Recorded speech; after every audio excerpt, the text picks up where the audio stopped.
आज कोई बात होगी तो तकनीकी वालों को भी जोड़ के होगी, उनको छोड़ के नहीं होगी। भविष्य के लिए जो बन सकता है सब करने के लिए तैयार रहेंगे। बाल बराबर भी हमारी सरकार की प्रतिबद्धता पीछे नहीं रहने वाली है। आवश्यकता के अनुसार दुनिया का सबसे युवा देश अगर कोई है तो भारत है। मुझे इस बात की प्रसन्नता है, जब मैं शिक्षा मंत्री था, अनुपम राजन जी भी यहाँ बैठे, तब 2000, 5000, 7000 बड़ा अटपटा लगता था। अरे क्या हमारे कॉलेज में पढ़ाने वाले हमारे भविष्य की दृष्टि से, तो मुझे पता है कि खाली स्थान पे भरने के लिए 5-7 हजार ही दो।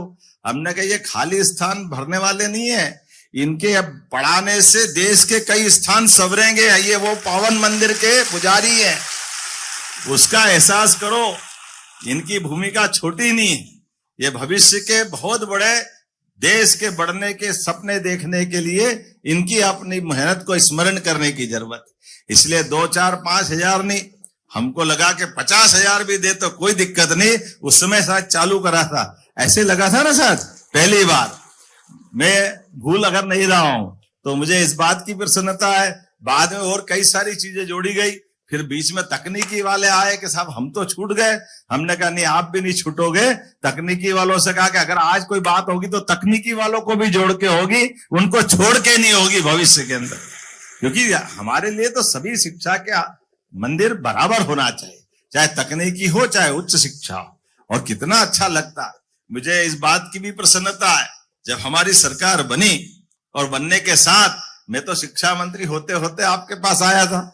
अब लगा कि नया कुछ करना है, पहली बार के शपथ के साथ नई घोषणा कुछ करना है, निर्णय लेना है। तो नए निर्णय क्या हो सकते हैं? तो हमने कहा ठीक है, हम नए निर्णय लेते हैं। अभी ये शिक्षा नीति लागू की थी आप सबकी मदद से, तो हमने कहा पीएम एक्सीलेंस कॉलेज खोले जाएंगे 55 जिलों में। तो आपके सबकी मदद से पूरे प्रदेश के अंदर, देश में सबसे पहले एक्सीलेंस कॉलेज कहीं खोले गए तो अपने प्रदेश के अंदर खोले गए। फिर ध्यान में आया कि ये विश्वविद्यालयों का अपना जो हमारा मैप दिखता मध्य प्रदेश में, तो कई जगह प्राइवेट विश्वविद्यालय, वो भी अच्छी बात है, वो भी खुलना चाहिए। लेकिन नक्शे पे बहुत सारी जगह सरकारी यूनिवर्सिटी वर्षों बाद थोड़ी सी खुलना बंद हो गई थी। हमने कहा तुरंत नए विश्वविद्यालय खोले जाए।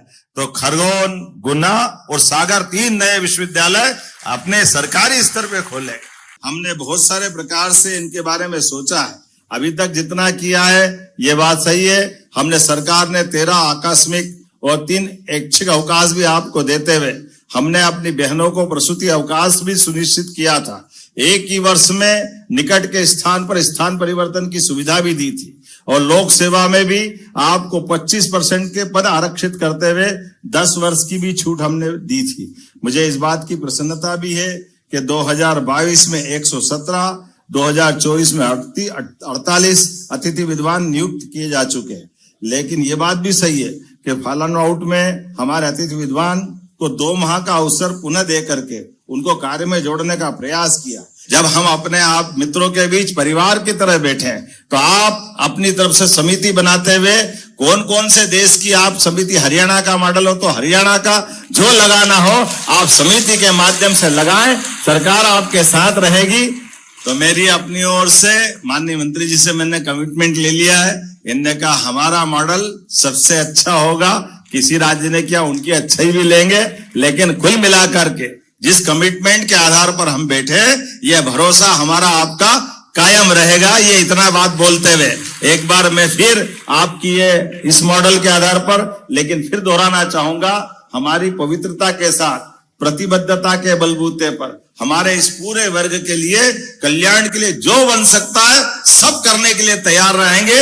बाल बराबर भी हमारी सरकार की प्रतिबद्धता पीछे नहीं रहने वाली है। हमने कहा कि वित्तीय व्यवस्था में भी सारे बजट में सारे विभाग को काम बढ़ा रहा है, लेकिन आर्थिक रूप से भी अगर सबसे अच्छा ध्यान कहीं दे रहे हैं तो उच्च शिक्षा विभाग और तकनीकी शिक्षा पे दे रहे हैं। इसमें हमारी तरफ से कोई कमी नहीं।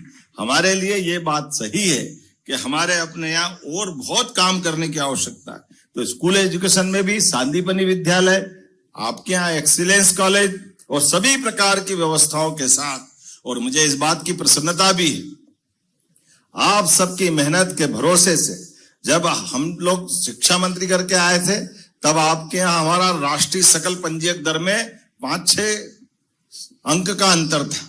मुझे इस बात की प्रसन्नता है, आज हमारा जीआर राष्ट्रीय औसत से भी अच्छा जा रहा है। ये आपकी सबकी मेहनत और वर्तमान की व्यवस्थाओं में सरकार की इस भावना के आधार पर, और यही हमारा स्कूल एजुकेशन में भी हुआ है।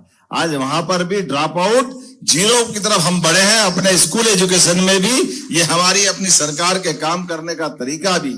जब मैं आपसे बात कर रहा हूं, सच में आज के इस अवसर पर जब आपसे बात कर रहे हैं तो आप केवल किताबी ज्ञान तक बात नहीं बनेगी।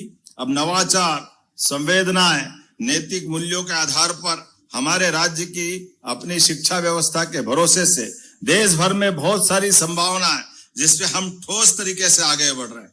ऐसे में जब शिक्षा नीति 2020 हमको राष्ट्र को एक तरह से नए प्रकार के आवश्यकता के अनुसार दुनिया का सबसे युवा देश अगर कोई है तो भारत है। और मुझे इस बात की प्रसन्नता है, आबादी के रेशों में भी सबसे युवा राज्य अगर कोई है तो मध्य प्रदेश में आपकी भूमिका कई गुना ज्यादा बढ़ जाती है।